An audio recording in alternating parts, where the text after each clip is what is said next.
वंताराचे CEO म्हणजे विहान कर्णी यांच्याशी या बोर्डिंगमध्ये अनेक चर्चा झाल्या।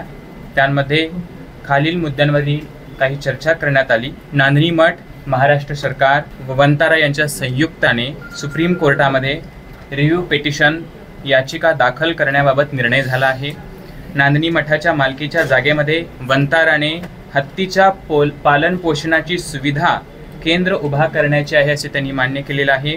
हत्तीच्या बाबतीत सुप्रीम कोर्टाचा निर्णय झाल्यानंतर हत्तीची पूर्ण मालकी जिनसेन मठाकडे मात्र राहील।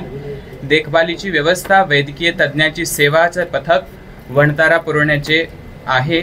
त्याचबरोबर एकंदरीत समाधानकारक चर्चा झालेली आहे। त्याप्रमाणे हत्ती नांदणीत परत येईपर्यंत वंताराने आपल्याला सहकार्य करत राहावं अशी मंगल भावना आहे।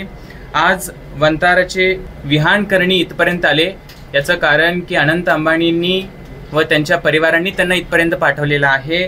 तर आमच्या या भूमिकेला अनंत अंबानींना आणि अनंत अंबानीच्या या भूमिकेंना आमचा पूर्ण आशीर्वाद आहे। ओम नमः। बाळ, फ्रीजमधून श्रीखंड काढ ना। आम्ही पूर्वी घरीच बनवायचो श्रीखंड, त्याची चवच वेगळी होती। आता काय सगळं रेडीमेड। आजी, हे श्रीखंड खाऊन बघ। आज तुझ्या आईनं घरीच बनवलं की काय? हे आहे गोकुळचं श्रीखंड। अगदी जिभेवर रेंगाळणार। जिभेवरच नाही तर मनावरही रेंगाळणार। गोकुळ श्रीखंड, मनावर रेंगाळणार।